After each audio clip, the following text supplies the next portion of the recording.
الحمد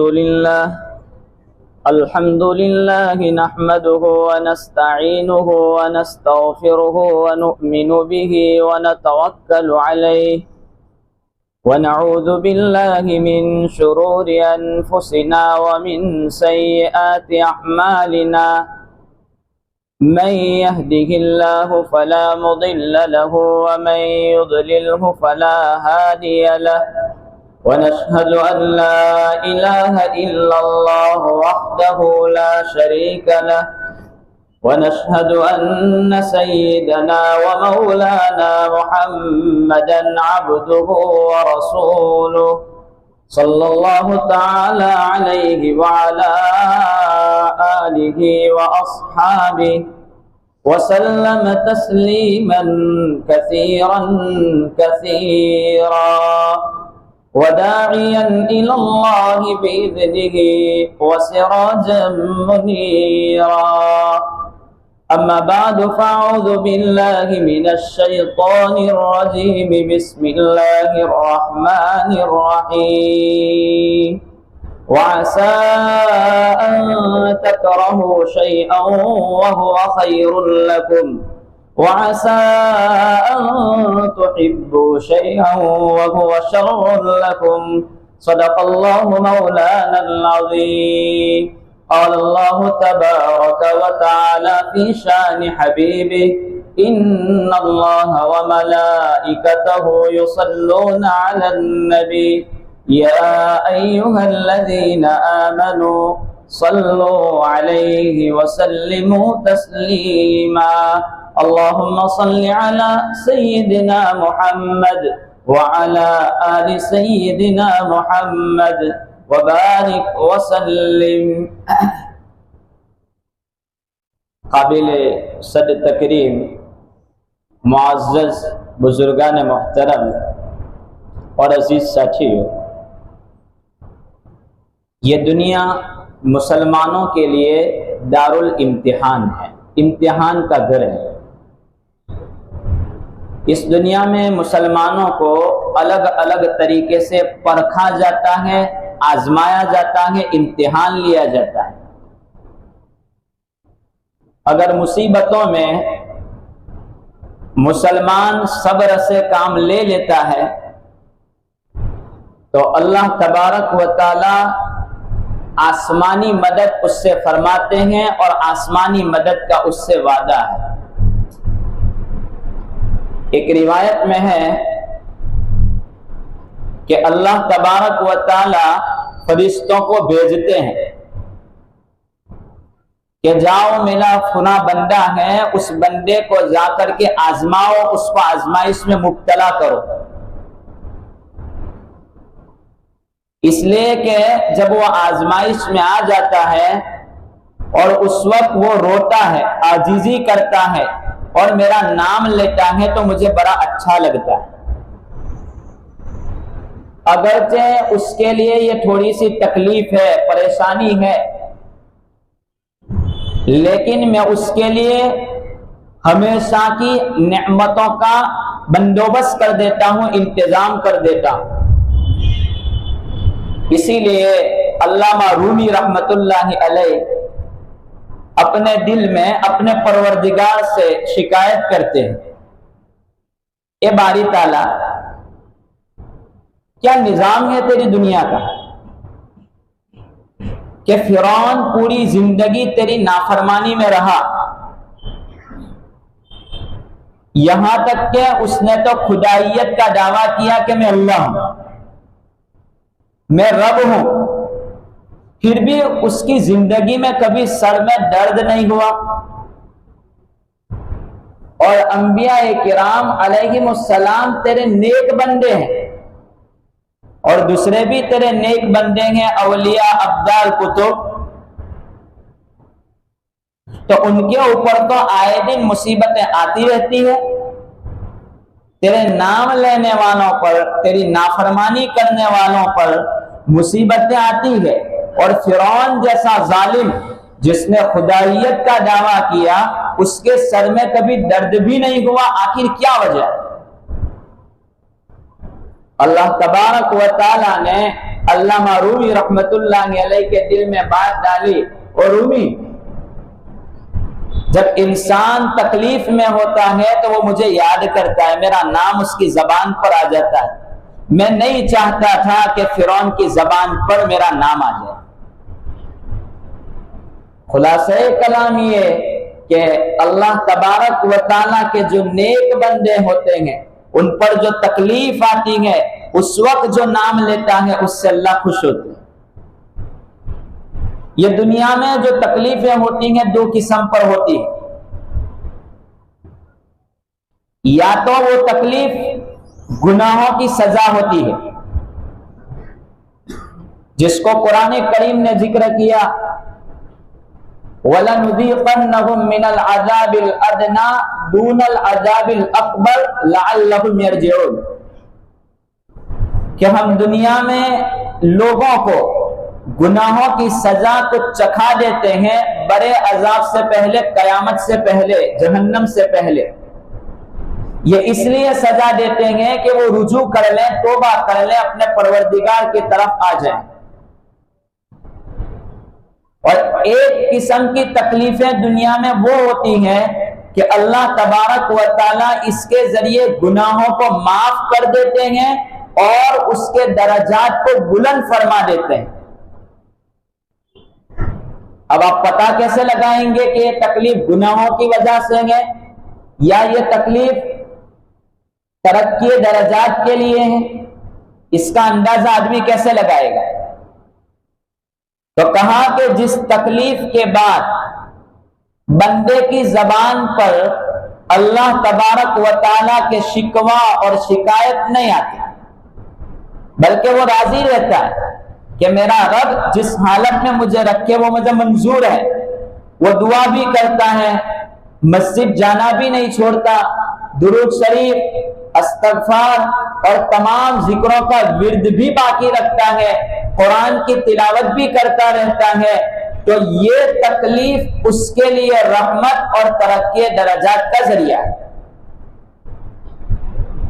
اور جس تکلیف کے بعد وہ لوگوں سے شکایت کرے کہ نہ معلوم اللہ نے کیا دیکھا کہ مجھے تکلیف میں مبتلا کر دیا، یا کوئی خطرناک الفاظ اپنی زبان سے نکالتا ہے، تو یہ اس کے لیے گناہوں کی سزا ہوتی ہے۔ اللہ تبارک و تعالی ہمیں اس سے حفاظت فرمائے اور ہمارے حالات ترقی درجات کا ذریعہ بنائے۔ روایت میں آتا ہے کہ مومن کی مثال تو ایک پھلدار درخت کی طرح ہے۔ پھلدار درخت دیکھتے ہیں کہ اس کے اوپر پھل لگتے ہیں، اور پھل آنے کی وجہ سے تنو منو پھل جب لگ جاتے ہیں تو ڈالیاں جھک جاتی ہیں، ہوائیں ڈالیوں کو ادھر ادھر جھکاتی ہے، کبھی اس طرف تو کبھی اس طرف، یہاں تک کہ بچے اور بڑے لوگ ڈھیلے مارتے ہیں۔ لیکن ایسے درختوں سے لوگوں کو فائدہ بھی بہت ہوتا ہے۔ تو حدیث میں ہے کہ مومن کی مثال ایسی ہے، اگرچہ تکلیفوں والی زندگی ہے لیکن اس کو فائدہ بھی بہت ہے۔ لیکن ایک منافق صنوبر کے درخت کی طرح ہے کہ وہ سیدھا سیدھا اوپر کھڑا ہو جاتا ہے۔ اب وہ درخت ہوائیں اس کو کوئی نقصان نہیں پہنچاتی، ادھر ادھر جھکتا نہیں ہے، لیکن پھر آخر میں اس کو کاٹ کر کے ختم کر دیا جاتا ہے۔ تو یہ منافق کی بھی حالت ایسی ہے، اگرچہ دنیاوی زندگی میں اس کو کوئی تکلیفیں بھی نہیں ہوتی لیکن اس کا کوئی فائدہ بھی نہیں ہوتا۔ حضرت مولانا اشرف علی تھانوی نور اللہ مرقدہ وبرد مدجعہ لکھتے ہیں کہ دنیاوی زندگی میں آدمی کے اوپر تکلیف کا آنا یہ نشتر کی طرح ہے۔ مثلا ایک آدمی کو اس کے جسم پر کوئی پھوڑا یا پھنسی ہو گئی، اب نشتر لگانا، اس کا چیرنا، اس کا پھاڑنا اگرچہ بہت تکلیف کی بات ہے لیکن پھر بھی وہ ڈاکٹر کے پاس جاتا ہے۔ اور کہتا ہے یہ چیرو اور اس کی صفائی کرو، تو ڈاکٹر اس کی صفائی کرتا ہے، وہ جانتا ہے کہ ابھی تکلیف ہونے والی ہے، پھر بھی وہ جاتا ہے کہ تھوڑی سی تکلیف میرے لیے ہمیشہ کی راحت کا ذریعہ ہے۔ تو اسی طرح دنیاوی زندگی میں کوئی حالات آتے ہیں، کوئی پریشانی آتی ہے گھریلو یا اپنی اولاد کی طرف سے یا اپنے مال کی طرف سے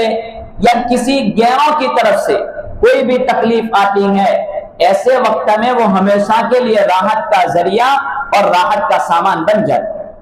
یہ دنیاوی زندگی میں کوئی بندہ راحت سے نہیں گزرتا، ہر ایک کو کوئی نہ کوئی تکلیف ہوتی۔ اللہ تبارک و تعالی حضرت نبی پاک صلی اللہ تعالی علیہ وسلم کا ارشاد گرامی ہے کہ اگر کوئی مومن بندہ سرنگ بنا کر کے سرنگ میں چلا جائے، سرنگ بنا لے، سرنگ میں چلا جائے، یا لومڑی شیار اس کے بل میں اس کے گھر میں گھس جاوے اور یہ نیت کریں کہ اب کوئی مجھے تکلیف نہیں پہنچا سکتا، اللہ کے رسول صلی اللہ تعالی علیہ وسلم فرماتے ہیں لقید اللہ فیہ من یؤذیہ، اللہ تبارک و تعالی اس سرنگ میں اس بل میں ایسے لوگوں کو پیدا کر دیتے ہیں جو اس کو تکلیف پہنچاتے ہیں۔ یعنی کوئی کونے میں چلا جائے کہ مجھے تکلیف نہ ہو، پھر بھی اس کو کوئی نہ کوئی تکلیف ہوگی۔ اس دنیاوی زندگی میں حالات الگ الگ طریقے سے لوگوں آتا ہے۔ کوئی مالدار ہے تو اس کو ذہنی الجھنوں میں وہ پریشان ہے، اگر کوئی غریب ہے جو بیچارہ صبح شام روٹی کے لیے بھٹکتا ہے تو وہ بیچارہ اپنی غربت سے پریشان ہے، تو ہر ایک اپنے اپنے حالات سے اوپر نیچے گزرتا چلا جاتا ہے۔ حضرت تھانوی علیہ الرحمہ نے ایک بات نقل کی ہے کہ ایک آدمی کی حضرت خضر علیہ السلام سے ملاقات ہوئی۔ حضرت خضر علیہ السلام سے جا کر کے کہنے لگا حضرت دعا کر دیں کہ اللہ تبارک و تعالی مجھے کوئی تکلیف میں نہ رکھے، میں عافیت کے ساتھ رہنا چاہتا ہوں، کوئی تکلیف میری زندگی میں نہ آئے، خالی اتنی دعا اللہ سے کر دوں۔ حضرت خضر علیہ السلام نے فرمایا کہ ایسا تو نہیں ہو سکتا، دنیاوی زندگی میں ہر ایک بندہ تکلیف سے گزرتا ہے۔ ایک بات پر میں تجھے فیصلے والی بات بتلاتا ہوں، دنیا میں گھوم، بندوں کو دیکھ، جو بندہ تجھے پسند ہو آ کر کے مجھے کہہ دے کہ مجھے فلاں بندے کی طرح بن جانا ہے، بس میں ایسی دعا اللہ تبارک و تعالی سے کر دوں گا۔ وہ بندہ گھومنا شروع کیا، ایک آدمی کو دیکھتا کہ یہ تو بڑے عافیت کے ساتھ ہے، چلو اس کی دعا کروا لیتے، پھر تھوڑا آگے جاتا کہا کہ یہ بندہ بڑا اچھا ہے، چلو اس کی دعا کروا لیتے، پھر اخیر میں اس بندے کی ملاقات ہوئی ایک سونی سے، سونا بیچنے والا اور بڑے مالدار آدمی سے اس کی ملاقات ہوئی۔ اس نے دیکھا کہ یہ تو دیکھو بڑے سونے کی دکان ہے اور اس میں وہ سونا چاندی رکھتا ہے اور بہترین قیمتی پتھروں کا بیپار اور تجارت کرتا ہے، اس کے گھر میں نوکر خادم ہے، نوجوان اس کے بیٹے ہیں، اتنی ساری چیزیں ہیں اور کیسا عافیت کے ساتھ زندگی گزارتا ہے، چلو میں اللہ تبارک حضرت خضر سے کہتا ہوں کہ مجھے اس بندے کی طرح بنا دے۔ اب وہ چلنے لگا، اس کو خیال آیا کہ چلو ملاقات کر کے پوچھتا ہوں کہ تیری زندگی کیسی ہے، واپس آیا اور وہ سونار کے پاس، سونی کے پاس وہ گیا اور جا کر کے کہنے لگا حضرت آپ تو کتنے آرام سے ہیں، آپ کے نوجوان خوبصورت بچے ہیں، آپ کی سونے کی دکان ہے، قیمتی پتھروں کی آپ کی تجارت ہے، آپ کا بہترین عالیشان گھر ہے، اتنی ساری چیزیں ہیں، تو میں یہ چاہتا ہوں کہ میں آپ جیسا بن جاؤں۔ حضرت خضر نے مجھے کہا ہے کہ جیسا بننا ہے ویسا بندہ تلاش کر کے لاؤ، میں ایسی دعا کر دیتا ہوں کہ فلاں بندے کی طرح اللہ اس کو بنا دے۔ تو میں نے سوچا کہ ایک ملاقات آپ سے کر لوں، تو آپ سے ملاقات کے لیے آیا ہوں، کیا کیا جائے؟ سونار نے کہا چل میں تجھے تنہائی میں لے جاتا ہوں، تو اس کو تنہائی میں لے گیا، سونار اس بندے کو تنہائی میں لے گیا، اکیلے میں لے گیا اور جا کر کے کہنے لگا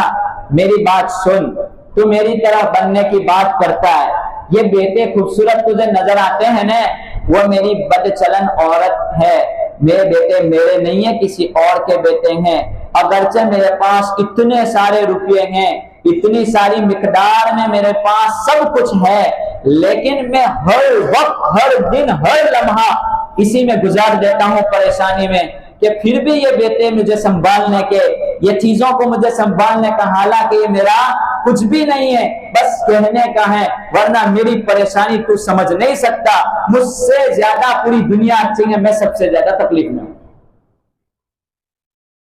کچھ مدت کے بعد پھر وہ حضرت خضر سے ملاقات ہوئی، کہا کہ کیا تو دنیا گھوم کے آیا، تجھے کیسا بننا ہے؟ کہا کہ حضرت بات ہی نہ کریں، میں تو گھوم کے آیا، لیکن کوئی بندہ ایسا ملا ہی نہیں کہ جس کی طرح بننے کی دعا کی جائے۔ کہا کہ ایسا میں نے تو تجھے پہلے سے کہا تھا کہ ایسا مل نہیں سکتا، ہر بندہ دنیاوی زندگی میں آزمائش اور تکلیف میں ہوتا ہے، البتہ میں تیرے لیے ایک دعا کر دیتا ہوں، اللہ تبارک و تعالیٰ تجھے عافیت والی زندگی عطا فرمائے۔ یہ کہا بندے پر اگر کوئی پریشانی آتی تو فطری غم ضرور ہوتا ہے، مثلا کسی کا انتقال ہو گیا، مال روپیے پیسوں کا خرچ ہو گیا، چلے گئے، ختم ہو گئے، فطری غم ہوتا ہے بشریت کے ناطے، انسان ہونے کے ناطے، لیکن اس پر بندے کو غمگین نہیں ہونا۔ حضرت نبی پاک صلی اللہ تعالی علیہ وسلم کا ایک بیٹا، آپ کی والدی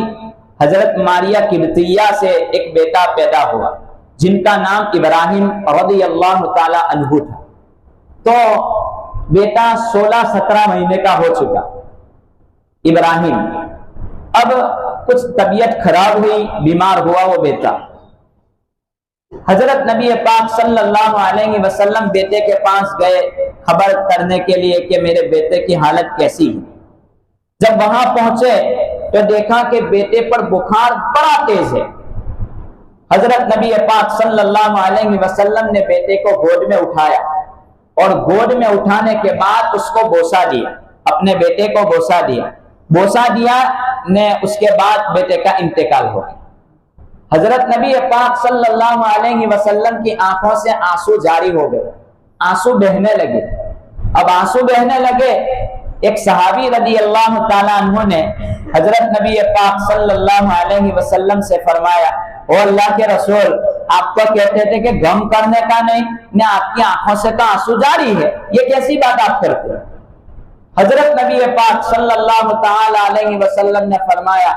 غم کا آ جانا، آنسو کا آ جانا، یہ محبت کی وجہ سے ہے، یہ ایک فطری چیز ہے، یہ رحم کا مسئلہ ہے۔ اللہ تبارک و تعالیٰ جس کے دل میں رحم ڈالتے ہیں تو یہ چیز ہو جاتی ہے۔ تو فطرت کے ناطے انسانیت اور بشریت اور انسان کے تقاضے پر آنسو تو آنکھ سے ٹپک جاتے ہیں، انسان غمگین تو ہوتا ہے، لیکن ایسے وقت میں انسان کو شکوے شکایت نہیں کرنی چاہیے کہ یہ کام ہو گیا، اس کی وجہ سے یہ ہوا۔ اللہ تبارک و تعالیٰ کی ذات پر یہ شکوے اور شکایت نہیں ہونی چاہیے، اگرچہ آنسو بہہ پڑے۔ اس کے بعد حضرت نبی پاک صلی اللہ تعالی علیہ وسلم نے یہ سبق امت کو دیا کہ آپ کے یہاں بھی اگر ایسا مسئلہ پیش آ جائے، کوئی غمگینی حالت آ گئی، کوئی پریشانی میں مبتلا ہو گئے، کوئی ٹینشن میں آ گئے، ایسے وقت میں غم کا آنا تو ہے، لیکن ایسے وقت میں پریشانی، شکایتیں اور شکوے نہیں ہونے چاہیے۔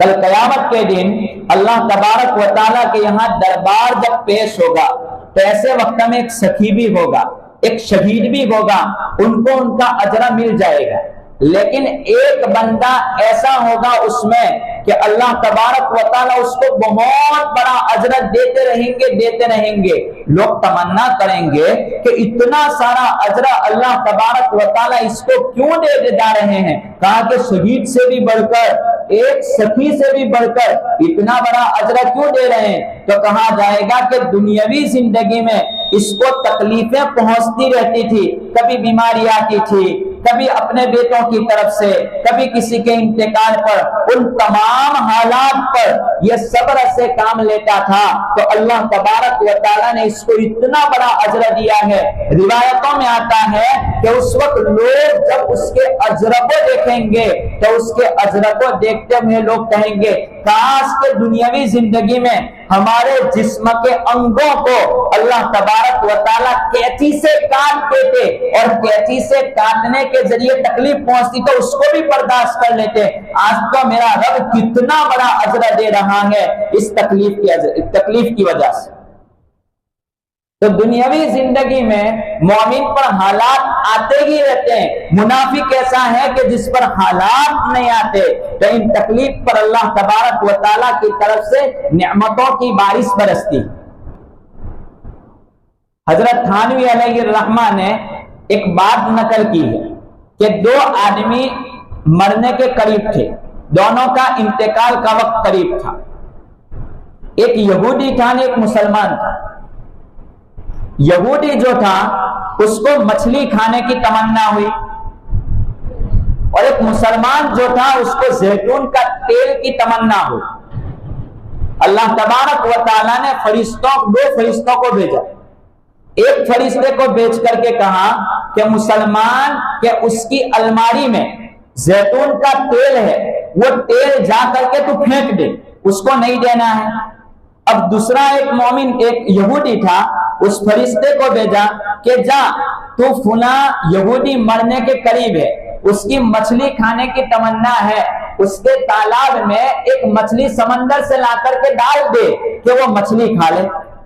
اب یہ دونوں اپنا کام پورا کر کے جا رہے ہیں، جاتے جاتے بیچ راستے میں دونوں کی ملاقات ہو گئی، کہا کہ کدھر سے؟ تو کہ یہاں یہ کام کر کے آ رہا ہوں۔ تو دونوں کو سوال ہوا کہ ایسا کیوں؟ مومن بندے کو یہ کیا اور ایک یہودی کو اللہ رب العالمین مچھلی نہیں ہے پھر بھی کھلا رہے ہیں۔ کہا کہ ٹھیک ہے چلو چلتے ہیں۔ چنانچہ اللہ تبارک و تعالیٰ سے سوال کیا کہ باری تعالیٰ یہ تیرا راز ہماری سمجھ میں نہیں آیا، آخر ایسا کیوں کیا؟ اللہ تبارک و تعالیٰ نے فرمایا کہ سنو، یہ جو مومن بندہ ہے اس کی نیکیاں ہے، اس کی میں مغفرت کرنا چاہتا ہوں، اس کے ایمان کی وجہ سے اس کی زندگی کے کچھ گناہ ہے، یہ دنیا سے اب رخصت ہو رہا ہے، تو میں چاہتا ہوں کہ اس کی تمنا ہے زیتون کھانے کی، زیتون کی تمنا نہ پوری کی جائے اور اس کی تمنا نہ پوری کرنے پر اس کو اجر مل جائے، اس اجر کے بدلے میں اس کے گناہوں سے اس کو پاک صاف کر دوں اور یہاں آنے پر اس کو سیدھا جنت میں داخل کر دوں۔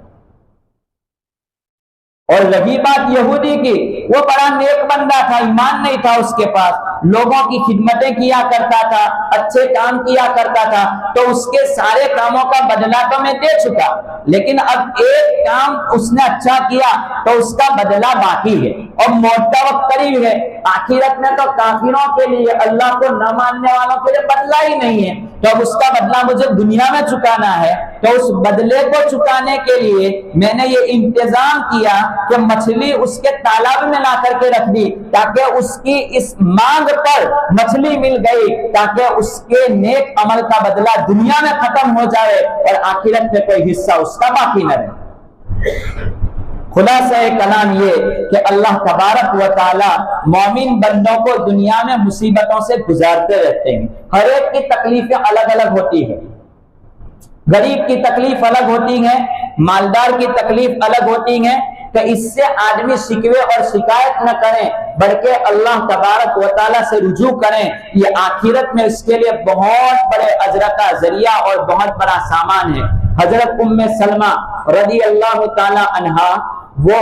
ان کے شوہر کا انتقال ہو چکا، حضرت ابو طلحہ رضی اللہ تعالی عنہ کا انتقال ہو چکا، انتقال کی خبر سنتے ہی اس نے یہ دیکھا سنا تھا حضرت نبی پاک صلی اللہ علیہ وسلم سے کہ جب کسی کی خبر بری خبر پہنچے آپ کے پاس تو انا للہ و انا الیہ راجعون پڑھ لیا کریں اور اللہ تبارک و تعالی سے دعا کر لیا کریں۔ لیکن میں دعا کرتی رہی، انا للہ میں نے پڑھ لیا کہ چلو انا للہ پڑھ لیتی ہوں اور میں نے دعا بھی کر لی، لیکن میں نے دل میں یہ خیال کیا کہ حضور تو فرماتے ہیں مصیبت پر اگر کوئی انا للہ پڑھتا ہے، اللہ سے دعا کرتا ہے، صبر کرتا ہے، تو اللہ اس کو نعم البدل بہترین بدلہ عطا فرماتے ہیں۔ ابو طلحہ تو دنیا سے رخصت ہو گئے، کیا مجھے ابو طلحہ سے بہتر شوہر مل سکتا ہے؟ بس میں تو ایک یقین کے ساتھ پڑھتی رہی کہ ابو طلحہ سے بہتر شوہر ملے گا، لیکن حضور کی بات تھی، یقین تھا تو میں نے انا للہ بھی پڑھا، دعا بھی کی۔